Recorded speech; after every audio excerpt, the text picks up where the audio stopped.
Hello, everyone. Where's David? There he is. Hello, everyone, and welcome to our developer live stream for Company of Heroes for June. It's a very, very exciting one for us today. So I'm glad you folks could all join us live, and a huge shout out to everyone that's watching this after the fact.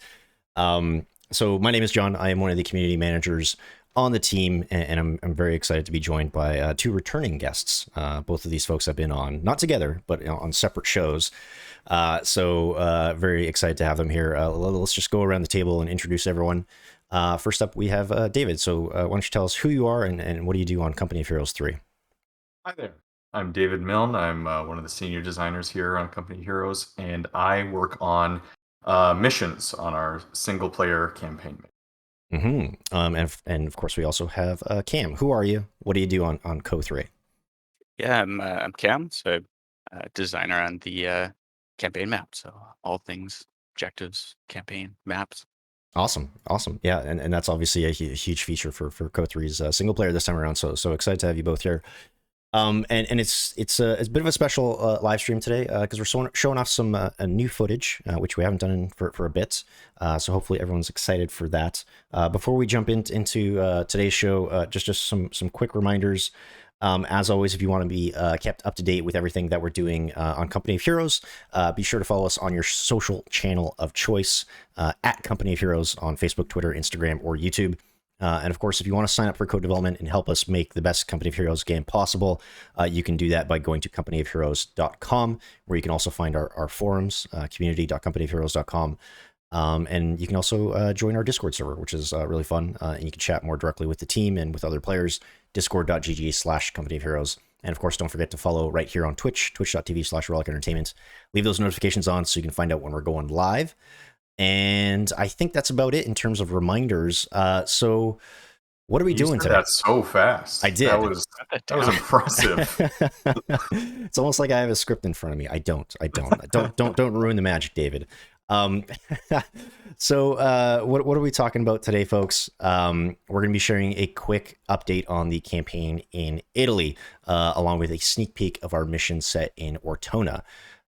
So we know we haven't really shown a lot from the single player campaign since last July when folks went hands on with the pre-alpha preview, and we felt it was really important to showcase some more of it, bugs and all. So we just a fair warning, we did pre-record this footage. I recorded this a couple days ago. So if you do see any sort of suboptimal play, I'm to blame, no one else. No, don't do that to yourself. Come on. Yeah, we're really excited to show this off. So before we actually take a look at that footage, just an important reminder: please keep in mind that everything that you're going to be seeing is still unfinished. We're sort of at that stage in development where we're working on squashing bugs, we're working on a lot of polishing, things are being hooked up and finalized, a lot of systems are sort of being put into place. So that means things are going to be missing or not quite done, as a lot of those things kind of start to come together, right? You'll probably see some placeholder assets, some unfinished effects and art, some of the weight for destruction isn't quite there yet, or some of the shaders aren't implemented. Robo voice. Yeah, I was getting to that.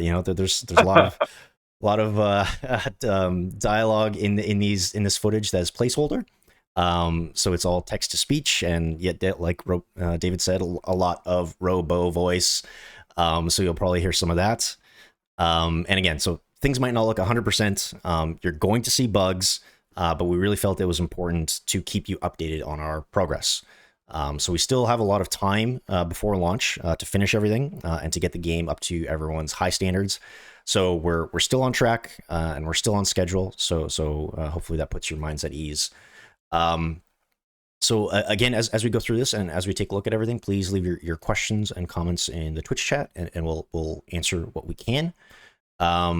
So I think that's it from me. So before we actually jump into this stuff, Cam, do you maybe want to set up like what it is that we're sort of doing at this point in the single player campaign? Like what's the player sort of got in front of them before we take a look at this footage?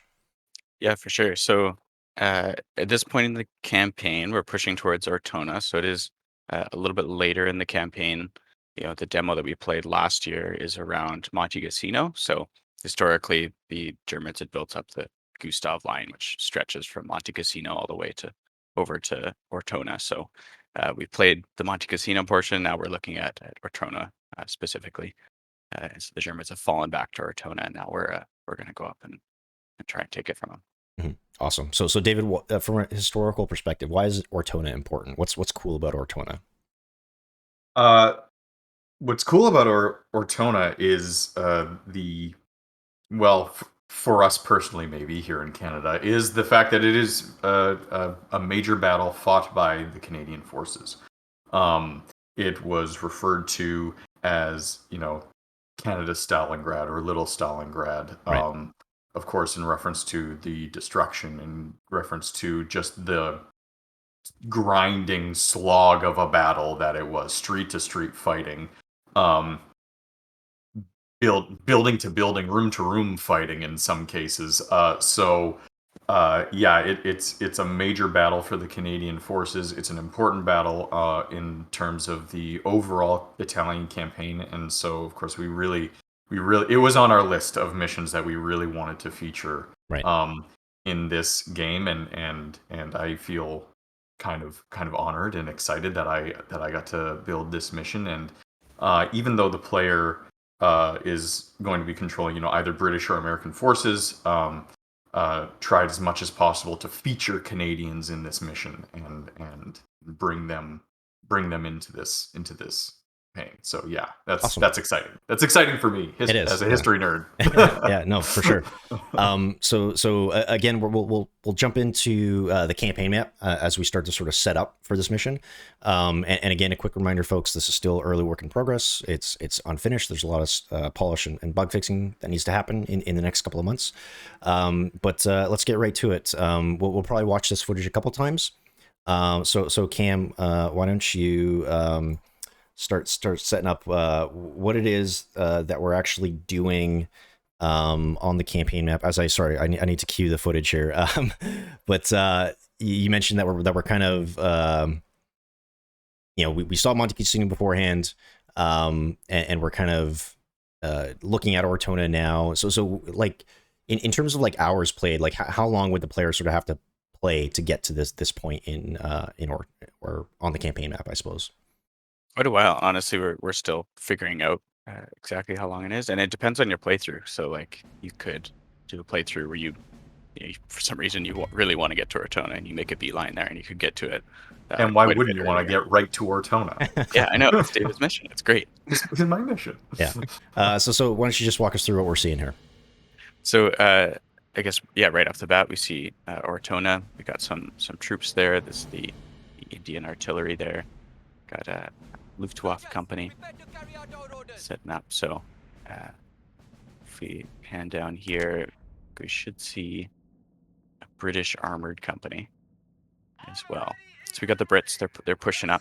They're chasing after the enemy who's falling back to Ortona over there.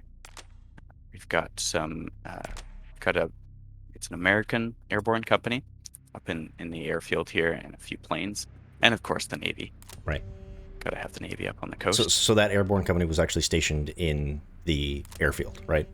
Yeah, actually in the airfield. So I think, spoilers, a little bit later we might see some paradrop action. Nice. Some use of those planes. So folks are probably familiar with the seaport, right? Like, because we saw that in the pre-alpha preview where you could requisition new companies. Yeah, so ports are probably I would say the most important capture point or town to capture on the map, because that's where you can purchase new companies, you can purchase new ships from there. They keep the rest of your towns in supply. So yeah, very important. Cool. So in terms of like some of the changes that players may be noticing, is there any been sort of interesting updates since we last saw the campaign map? Yeah, there's probably more than I'm even remembering, but I think one thing we'll see in a second here, we've got an update to the skills menu, which is all your company upgrades. So here, just click on it. Do it.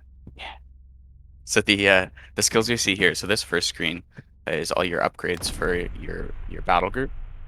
So you're able to purchase. Those are all the abilities you see on the right side of the screen. So as you play through the campaign, you'll earn skills from playing missions, and then you can upgrade and unlock these abilities and improve them over time. And then there's also this middle screen here with all the upgrades. These are like army level upgrades. So the upgrade we chose there makes all your vehicles spawn at Vet 1. So things that affect everything a little bit more globally. And then one change we see here with mousing over the different stances. So stances, are, the change that's gone in fairly recently is that you've got 3 stances, and we're hoping that it's sort of like your first phase of choosing your company. So you select your stance, pick what you want to commit to for your turn, and that sort of dictates what abilities the company has access to. In this case, we chose the March stance, which lets you move quite a bit further than normal, but of course limits some of your abilities. So if we'd chosen one of the other stances, we could have maybe built emplacements, healed our company, used recon, that kind of stuff. Right. And I think one of the other things the player that I was sort of trying to highlight there was supply, and that it showed that like companies were sort of like 6 days left in supply before they would run out. So I'm wondering if you can maybe overview that system as we do some reconnaissance here with the scout plane. Yeah. So if we saw, so the company was in their own territories, they're in supply.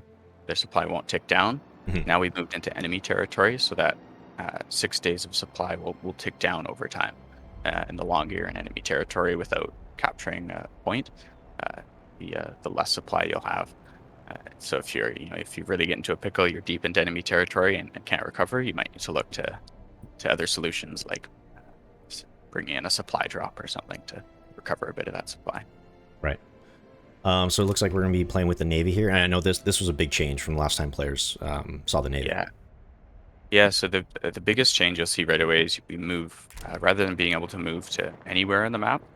With Navy, we're moving from buoy to buoy. So really, that's to reduce the amount of thinking you need to do. You're not like pixel hunting to find the perfect location to move your Navy. It's you're just finding which buoy you want to move to and making a quick decision. Really to simplify Navy to the point where you can focus back on your companies. Companies are what starts missions. They're the stars of the show. That's what you should be focusing your time on. Right, and the Navy sort of more acts as like some supporting units for what you're doing on the main map. Yeah, exactly. But they can still do some super cool stuff like bombard the map. So we saw the recon plane earlier revealed a few emplacements on the map, Mhm. some howitzers and HMG bunkers and that. So we can use the bombardment to take them out. So then you don't see that threat. Well, it seems pretty strong, but I imagine that the cost and the cooldown is pretty high for something like that, right? Yeah, bombardment's definitely one of the strongest abilities. It can wipe the floor pretty easily, but yeah, it is one of the most costly abilities to use. So we're about to show something new here. I'm wondering if you want to talk about sort of like the combat preview and what's going on here, along with the support abilities. Yeah, so the newest thing with this is we've actually added auto resolve, which you'll see down at the bottom, which we're going to do to get past this enemy company. So before anybody panics, auto resolve is only available for skirmishes. You can't auto resolve Ortona. You can't auto resolve Monte Casino. Those are missions that you want to play, but auto resolve is available if you've damaged the enemy company enough, bought enough upgrades so that you're stronger than them. You're able to auto resolve, and that really comes from feedback that although players wanted to be able to get to missions quickly, Yep. there were times where they would have to play 2 or 3 skirmishes all in a row, and that can get kind of tiring. So this is an option for if players do feel like the skirmish would be too easy, or they've already played a few, maybe they just really want to get to Ortona quickly because they love David's mission so much. but I guess that's still a risk reward thing, right? Because there's a bit of a chance that your company might take a little bit of damage if you auto resolve it. Definitely, yeah. So you do take damage from auto resolving. So I think generally the goal is that by going into the skirmish, you'd be able to have a better result generally. Right. So it looks like we're going to paradrop some airborne, like you alluded to earlier. Airdrop, I think, is my favorite feature. Just because we see kind of from Casa Berardi all the way along, there's a little bit of a defensive line. You can see watchtowers in that. So you're not actually able to move past that until you can break through the defensive line. So by using this parry drop, we're able to get behind the enemy lines here and take out the emplacements and remove some threats there. Right. Yeah, so it looks like we found an enemy company there that our recon plane missed. I think when I was playing this, I was a little bit nervous about taking them on one-on-one right away, so I decided to go for the emplacement there. I did see some questions about detachments because we've mentioned that we've changed detachments. So I'm wondering if you can maybe speak to how that's represented now here on the campaign map. Yeah, unfortunately, we don't really show you using detachments, but so those emplacements that we took out, a lot of those are built by the enemy companies. So if the enemy company purchases a howitzer detachment, then they're able to build a howitzer emplacement. Right. And so the player is able to do the same thing. So they can build those same emplacements that we saw that we just taken out. The player is able to build those same ones by purchasing those detachments. So they're no longer units that you're moving individually, just less micromanagement on the campaign map. More fire and forget. You build the emplacement, it can defend the location. Right. So it looks like we're being prompted here to help the Canadians at Casa Berardi. Yeah, and another thing we would have seen is so Ortona beforehand, the location wasn't occupied by the enemy. So we could have actually taken Ortona and captured it normally if there's no enemy company around. But because we're behind the enemy lines now, the AIs decided to occupy Ortona, and that's what makes it the mission available. So now there's an enemy defending it. Now we can, if we attack Ortona, we're not just capturing it, but we need to fight the mission to capture Ortona. Right. So this is sort of where the dynamic campaign map feeling comes in, because if you had maybe killed all the enemies in skirmishes and that before getting to Ortona, and there's no enemy nearby, then you could capture Ortona without having to play the mission. So depending on your playthrough, if you're depending on the decisions you make, the missions that are available could vary. So I think I was trying to bombard with the other ship there, but I realized that they were out of range, so I just decided to send a bomber instead. But it looks like this armor company might be able to withstand a bombing run pretty well. Yeah, definitely. So the bombardments will damage the companies and make it easier to auto-resolve or fight in a skirmish or battle. Mm-hmm. But it's it would take quite a few bombardments to take them out, because they're right. Pretty full strength right now. So Cam, I noticed that when we were taking Casa Berardi there was like 2 pips above the town. So what do those indicate there? So yeah, you can see the 2 circles. One of them is hollowed out now. So that indicates the amount of actions you need to capture the location. So by attacking Casa Berardi with our armored company the turn before, we took away one of those pips. And then on our next turn, we can capture Casa Berardi. So sort of how many turns it takes to capture.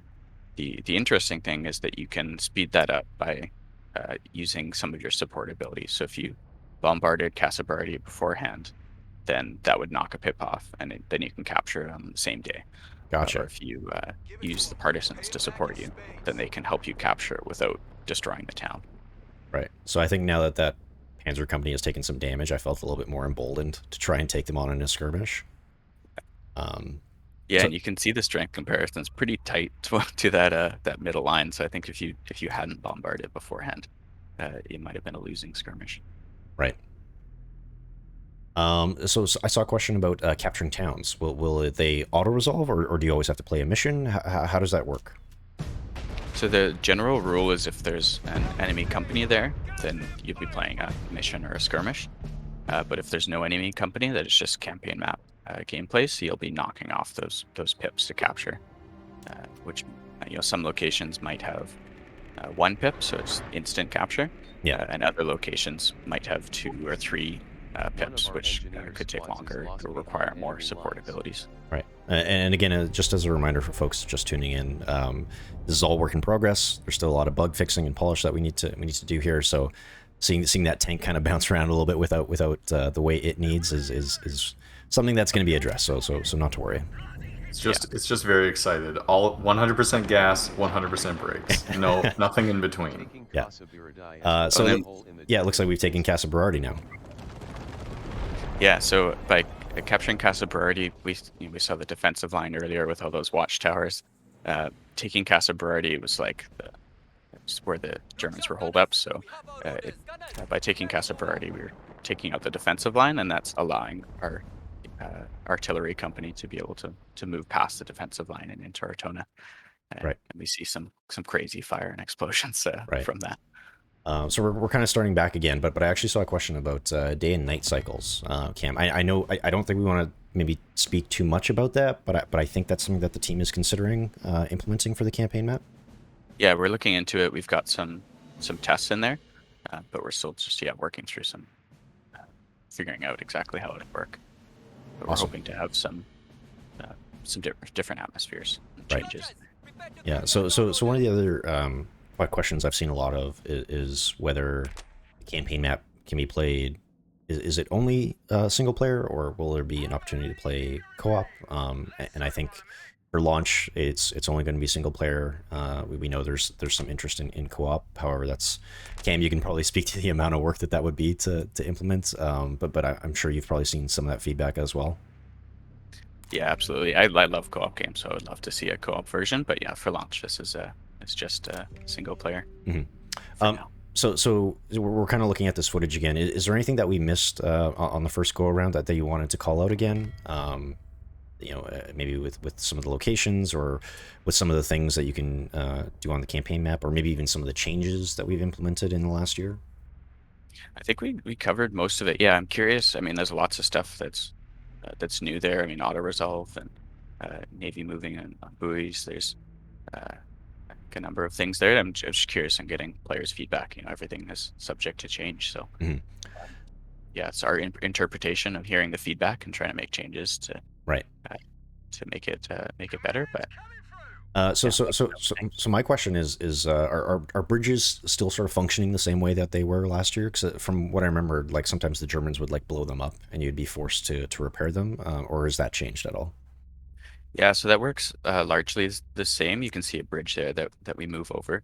None of the bridges were blown in this playthrough, but both your bombardments and the enemy's bombardments can damage bridges and destroy them, and then you need to repair them to actually move past. Yeah, and there may be some moments where the Germans do blow some bridges. Right. Unexpectedly. So again, we're kind of showing off the skills screen here, which is obviously a single player focused system, along with the upgrades. Cam, I'm kind of curious what some of your favorite upgrades and skills are that are already in the campaign right now. Like, is there anything like that's really busted that you just love playing with? I'm a huge fan of any bombardment, for sure. Those it's pretty fun just to be able to wipe the board and clear out an encounter with an enemy there. Also a huge fan of anything paradrop. So I mean, we obviously don't see it with the armored company, but if you're to upgrade the airborne company, being able to drop troops behind enemy lines, both on the campaign map and in the RTS, it's pretty unique and a fun way to tackle challenges. Yeah. David, do you have any questions about the campaign map or anything that we're showing players right now? No questions. I'm somewhat familiar with it, So, no, it's always, it's funny. Like I'm working on missions all the time, so there are actually kind of long periods every once in a while where I don't see the campaign map really, because I'm just working on missions. And then we'll just do one of these, like either an internal playtest or something like this, and every time I look at it, there's something new going on. So that's always fun to see. I will say my favorite campaign abilities are the ones that just like there are some that are just like increase unit damage and accuracy, like when in enemy territory, and it's just like, yes, make my shooty shoot boys more shooty shoot, please. Yeah. So Cam, without sort of spoiling anything or giving too much away, what are you sort of maybe working on right now with the campaign map, or sort of working towards? What the next like couple months look like for you and the campaign map? Part of it is tutorials, making sure that we're actually teaching this. Like even for experienced co-players, there's a lot of new stuff here, so we want to make sure that anybody who hasn't watched all of these streams and future streams, uh, that make sure everybody understands all these systems and how the campaign map works. That'll be a big focus. But then uh, after that, it's a lot of uh, really just play testing and actioning on that feedback as we start to get a sense. We've played a lot of stuff in specific areas, like Ortona, like we'll play a few turns leading into Ortona. But now that we're getting save load working and a lot of these bigger systems, we're able to string together the campaign map from start to finish and get the full playthroughs, which is a monumental undertaking for whoever decides to do some full playthroughs. But getting that information and the feedback from how it plays will be super valuable, and yeah, just iterating on everything and polishing. Awesome. I think maybe one of the last questions we'll touch on here for the campaign map is if the axis are sort of active, or will they counterattack at all? Like how smart is the enemy going to be? Because in this video we're kind of the aggressor, right? Like the enemy is just kind of responding to what we're doing. But how aggressive is the enemy going to be? Are they going to counterattack you when you take a position? Like what's that going to sort of look like in the single player game? Yeah, there are definitely counterattacks. Some of them might be the enemy just pushing to capture one of your locations. An example, if we were to say play Ortona, capture Ortona a few days later, there's a chance that the enemy might decide to counterattack Ortona and try and take it back, and that can lead to a defend mission at Ortona as well. So yeah, there's definitely moments where you'll see the enemy counterattack, or even just push forward and trying to take some of your points or harass you. You'll definitely see lots of enemy airplanes flying around and bombing you, harassing you, that kind of thing. Enemy navy moving around. Yeah, so it's not just companies as well. Right. Did you maybe want to go over some of the? I saw a question about like some of the forces that are at your disposal on the campaign map. So, I guess the big picture, you have both the USF and the British. But like, what can we maybe get a little bit more granular about like what companies does the player have at their disposal? What types of units? What are some of the interesting things that you're gonna be able to play around with? Yes, we've got there's armored companies for both the Americans and the British. I will caveat, I don't know how locked down all these are, but so far we're looking at armored companies for the Americans and British. The armored companies right now have a campaign map trait that will let them, it's called a breakthrough. So if you attack and kill an enemy company, then it'll restore some of your movement and action points, so you're able to continue moving and attack again, whereas normally you can only attack once per turn. So that's a cool trait from the armored companies. We've got airborne for both the Americans and British as well, and they can obviously paradrop and go behind enemy lines. And then the more unique companies are there's the artillery company, which they get a special ability which allows them to dig in and then bombard from where they are at a distance, to be able to attack and soften up the enemy without needing support from Navy or air. And then we've also got the special forces companies, which have some unique areas they can move through, some mountain passes, as well as be a little bit more sneaky and stealthy. Yeah, so for folks asking, we're just going to watch through this setup again, and we'll jump into the RTS layer to actually see Ortona. But there were a couple other questions that I wanted to address here before we jump into that. There were some questions about like some sort of strategic view for the campaign map. I think we didn't want to show it off here because there are still a couple things that need to be finalized there, but like, will I be able to sort of pull back and sort of see how my entire invasion is going, Cam? Yeah, so we're still putting it together, but we've got a zoom out view that allows you to pull out and get a view of a good chunk of Italy, and then you're able to pan the camera around from there. So yeah, it makes it a little bit easier to see the full scale of where your troops are.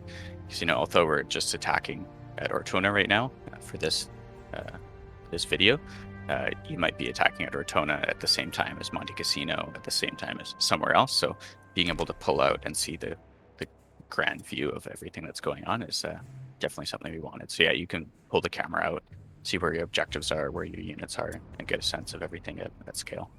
Yeah. So the other thing that I want to touch on before we switch over to the mission is player choice, because that's obviously something that we really wanted to ensure we captured with Go3 is ensuring that the campaign was really replayable, and that player choice was really sort of at the center of a lot of what was happening on the dynamic campaign map. So, Cam, when we're approaching this mission or in Ortona, or we're looking to capture Ortona, I imagine there are a number of different ways that this could play out. Like we kind of have like our American airborne along with our Indian artillery, and if I was doing a different playthrough, I might have completely different companies here. So how does that affect some of the design or decision making? When you're building out the campaign map. Yeah, so I mean, yeah, we were starting this mission with the artillery company, which is uses the British as the base army, but you could have the American airborne company nearby and start the mission with them instead, and that gives you an access to a completely different base army to use. As we saw the armored company's upgrade tree earlier, each company has a different upgrade tree with their own set of abilities and upgrades to use, so that'll affect the RTS quite a bit. Um, and as we see we paradropped behind enemy lines. If you're not into paradropping and you want to go all armor, you could do a more frontal assault and just attack the defensive line head on, and it'd be a little bit more aggressive in that way. Right. So in this video, we destroy that defensive line by taking Casa Berardi, and that kind of allows us to progress through it. If we were going to be more aggressive, is there a way for us to just try and like brute force our way through that defensive line? Definitely, yeah. So we could use more armored companies. We could just take Casa Berardi head on with a couple companies, and then keep steamrolling through down that road to Ortona. We could also use way more bombardments, although you used quite a few here as well. One of our engineers. Yeah, it's all about being lost creative. behind There's enemy not lines. one specific ideal way to take it out. It's taking it out the way that you choose. Awesome. So I think we're basically at the end of the video here. I think we're going to take Casa Berardi. It's going to destroy the line. But David, before we jump into your mission, I kind of had a similar question for you. Like there's so much player choice happening on the campaign map. So how do you, as a mission designer, sort of take that into account when you're building out a mission where you don't necessarily know what company the player is going to use for it? You don't know what unlocks or skills they have for it, or support that they have for it. So how do you even build a mission with all those other factors in mind? So a lot of what we do and try to focus on is, well, just keeping the objectives kind of as open-ended as possible. We're not going to say throw a grenade at that building to destroy the HMG. We're just going to say destroy the HMG. Mhm. Or better yet, secure this location, which happens to have an HMG or any other number of units, right? We're giving very, very like broad objectives so that the player has the ability to complete that objective in whatever way they want, with whatever tools they have at their disposal. So by giving players a lot more of these high level objectives, we're kind of leaving it more open to the player to, kind of come to their own solutions in a way and really play in a way that they want to and that they're able to based on the campaign and company upgrades that they have available to them. Right. And when it comes to some of the more narrative things, it's kind of on a case by case basis. Actually, we've gone back and forth, and certainly in the case of Ortona, Cam and I kind of synced up and said, okay, like what do we have at our disposal here in terms of like things that we can use, and how can we create a cool moment between the campaign map and the mission. And in other cases, we'll do between the mission and the campaign map, kind of. So there are things that go into missions from the campaign map, and there are things that, or results, I guess, that come out of missions onto the campaign map after. Right. And that can kind of be unique or sort of bespoke based on the mission at hand, kind of in a way that's separate from things like the company upgrades or the I've totally blanked and lost my train of thought. Y'all know what I'm talking about, though. Upgrades and stuff. Yeah. Skills, Skill. the Yes. Yes. support. The effectors. That's what I was Effectors, going yeah. to say. Like the bombardments and nearby companies and that sort of stuff. Yeah. Speaking to that, I think that was one of the big feedback points that we got after last July, is people wanted to see more of that cause and effect, right, between the RTS layer and the campaign layer. And I think we're trying to capture that. And you'll probably see some of that here, because we're deciding to go in with the Indian Artillery Company. So that means we have access to certain units or certain resources that we may not have had. We had the Navy nearby and some air support. I don't necessarily think we show that off in this footage, but those are all kind of playing into what could happen at the RTS layer. Another question for you, Cam. Axis naval units. Are we going to see Axis naval units? We do have some Axis naval units that are controlled by AI. So yeah, you'll have some enemy navy harassing you and harassing your ships as well. Mm-hmm. Sorry, I think I cut you off. Were you going to mention anything about that sort of cause and effect on the campaign map? Yeah. So the just related to that cause and effect and the support abilities you can bring in, the thing I find kind of interesting is if you go in with an airborne company, they generally won't have too much armor at their disposal because they're an airborne company. But if you do want that armor support, you can bring in an armored company, position them nearby, and then bring them in as a support ability to get a little bit of extra armored support. So depending on how you set up the board on the campaign map before you start that mission, Mhm. can give you some different tools that you might need for the mission. Awesome. Mhm. So again, we're going to jump into the footage of the Ortona mission right now. So again, a quick reminder before we do so: this is all still work in progress. There's going to be a lot of bugs. There's going to be placeholder UI, a lot of robo voice. So all that stuff is coming together. All those systems are coming online and being hooked up. So it's a little bit rough, but we're still on track. We're still on schedule. Before. Sorry. Very, very quick question though, Cam. How many CP before you can call in Lily? She's a pretty powerful ability. It might be quite a few CP. Yeah. I think people will be disappointed at this point, Cam, if you don't include Lily, your pup there, in the campaign in some way, some sort of shout out, some sort of call in. The people need to see her there, is what I'm saying. I think so. I'll keep talking. I'll keep fighting for it. Just keep bringing it up on your one-on-ones, and hopefully something happens. David, before we take a look at Ortona, is there any setup that you want to do here before we actually start looking at the footage? Yeah. So on the campaign map, you destroyed that defensive line. It opened up the route into Ortona itself. But you also destroyed that one city to the side and helped out the Canadians. And that is going to have an effect in this mission that we will talk about briefly. But yeah, I don't know. Let's start it up. Let's just start talking about it. Okay. Yeah. People want to see it. The people want to see David's mission. So here we are in Ortona. David wants to see David's mission. So first up, we have the Canadian Light Infantry. What can you tell us about them? Okay, so yes, because you helped the Canadians out on the campaign map, not only are Canadians fighting kind of alongside you as allies in this mission, but they're also going to help you out directly with support. And so you get to use Canadian units in this. And they're a call-in ability. They're a light infantry unit. They've got good health. But some of their really cool thing is that they carry around a 2-inch mortar with them. So it's an infantry squad with a mortar ability. Right. And they can launch flares and have a light mortar barrage that go with them, which, let me tell you, in this mission helps out a lot. Being able to just get people out of cover, out of buildings, from behind these things. Already you can tell just by looking at this, Ortona is a destroyed city. I know people have been talking a lot about, how pristine and tropical and beautiful, the Italian campaign and cities and stuff looks. But Ortona is not that. Ortona is very destroyed right off the bat.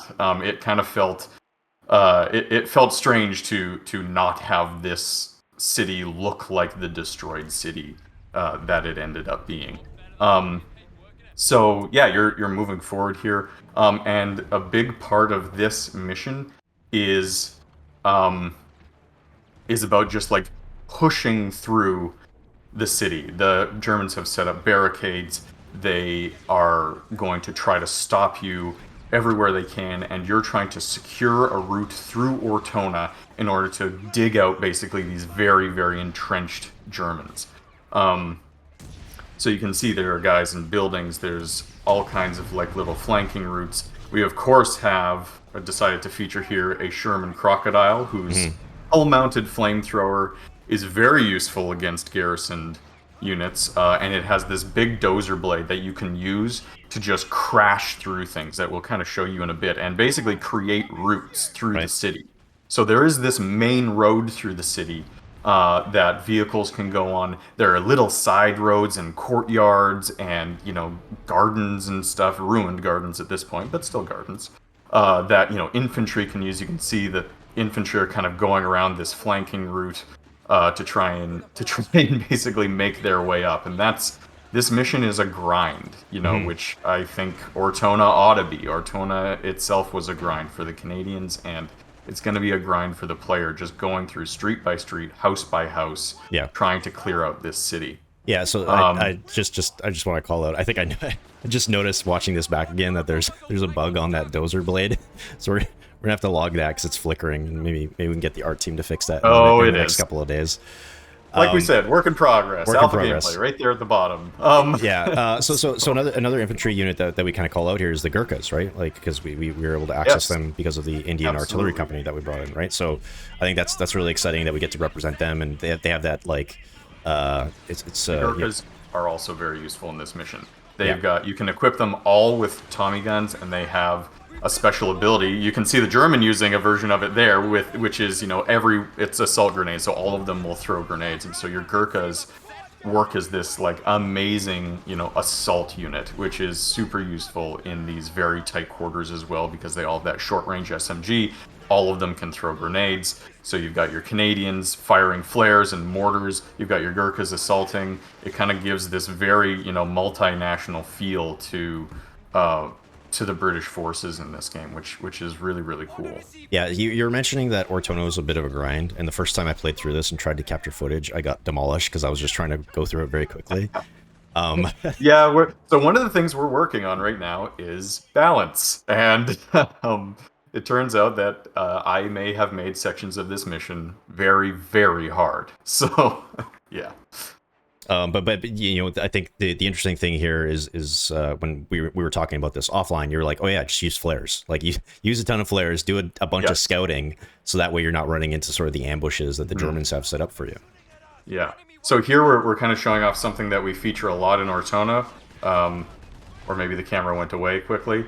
But that tank, you can use your tanks to just bust down walls and create new routes. And we have these other buildings that are kind of these bombed out buildings. They're not quite garrisons, but you can kind of get up onto the second floors of some of these ruined buildings, and they act as these sort of platforms that you can fire down into, or fire down from, I mean. Right. And I guess that allows you to take advantage of the height gameplay that we have in Co3 now, right? Yeah. So, yeah, there's, even though like it's very tight quarters, it's claustrophobic, it's grindy, there are like a lot of routes that you can take advantage of if you have the ability to. So you used in this case a tank to go through those walls, but if you're engineers, you could use satchel charges, you could use artillery, you can basically, however destroyed this city is, there's more options to destroy it even more, basically to try and, like I say, to get those Germans out of this city. So right now I think the thing that we're dealing with here is that we're really pinned down by like both an MG and an AT gun. So it's tough for infantry to get close. It's tough for our tank to get close.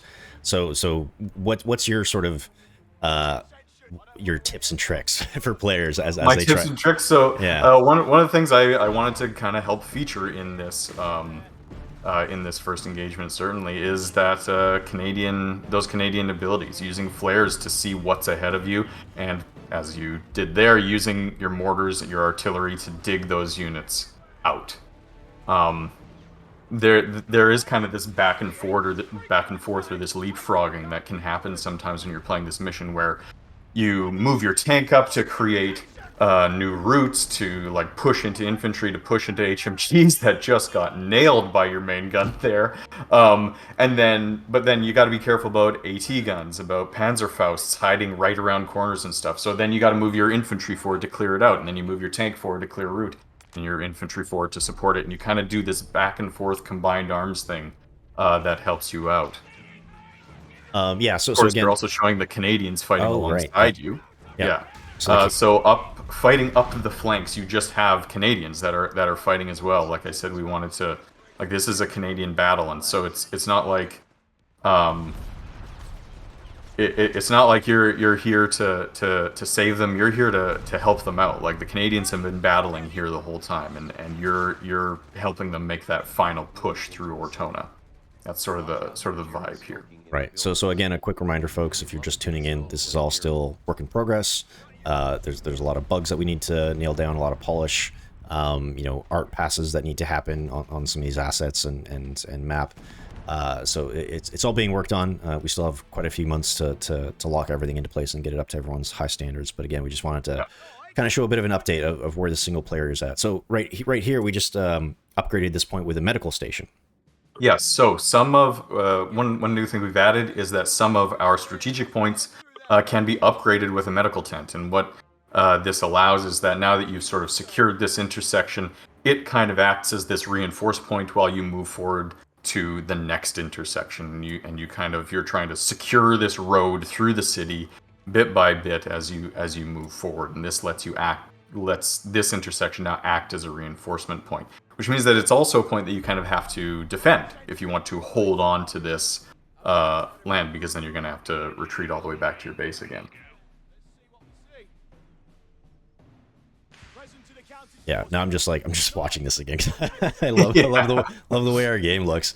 We launched another flare there. We spot a bunch of Germans kind of hiding in this courtyard, waiting to ambush us. Yeah, so David, maybe you can speak to sort of like some of your bigger objectives for this mission. So aside from sort of grinding your way through and taking things like street by street, what's the overall objective here for the player? I mean, the overall objective really is to get those Germans out of Ortona.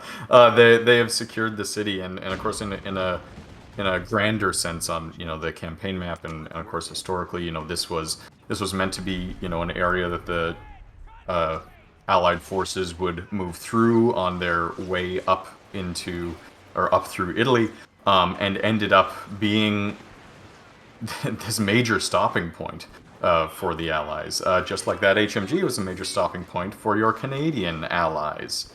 Segue. And so now you've got an objective here in the corner to help out those Canadians. They got caught by an HMG.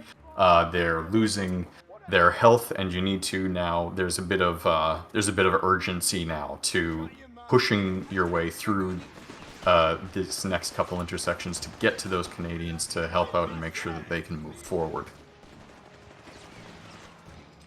And of course, grenades and mortars gonna really be your friend in this map.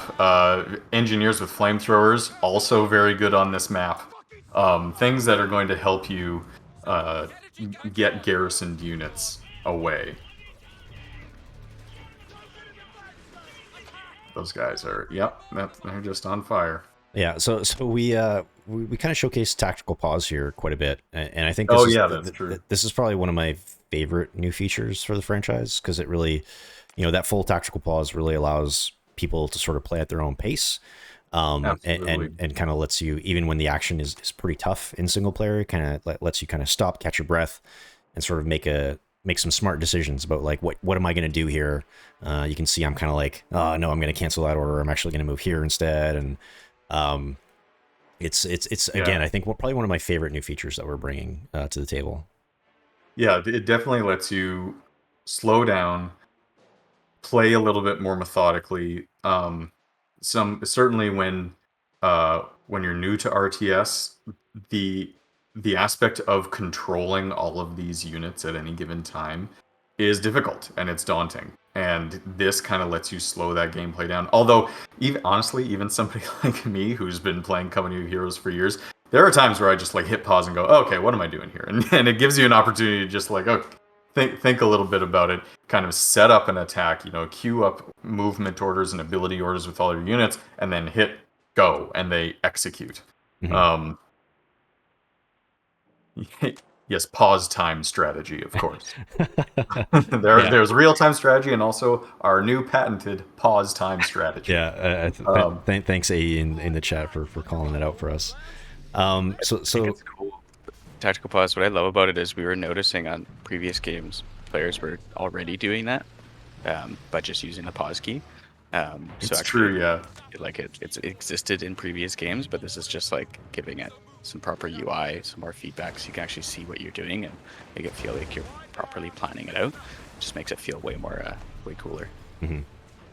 Yeah, there's definitely those kind of like unintended features that come up in games sometimes, and that previously was one of them, where you could just pause the game and kind of queue up actions, and we just thought, well, let's just make that a feature. It helps. Yeah, absolutely. So it looks like we're trying to help the Canadians here by flanking this machine gun nest that's been pinning them down. So what happens here, David, if we don't help the Canadians? They die, John. They're being shot by a machine gun. Okay. That's usually what happens when you get shot by a machine gun for Fair a long enough. time. Fair They enough. die. This is we've definitely you can see how much health they've lost even in this time. They're around for quite a while. This is one of the things that we can adjust based on difficulty is it is like how long an objective like this will take. So in an easy mode, we definitely will give the player a lot more time to rescue those Canadians, where on a much harder mode, like, you're gonna need to get there quite quickly. And of course, the Canadians, may continue to show up later in the game. So even though here, you've completed this objective, and they say, okay, we're gonna try to find a different route through the city, do that. But this might not be the last time you see those Canadians in this mission. Oh, spoilers. Sort of spoilers. This whole game is a spoiler. This whole thing is a spoiler. John, we're revealing gameplay. Anyway, so yeah, you've secured this courtyard now.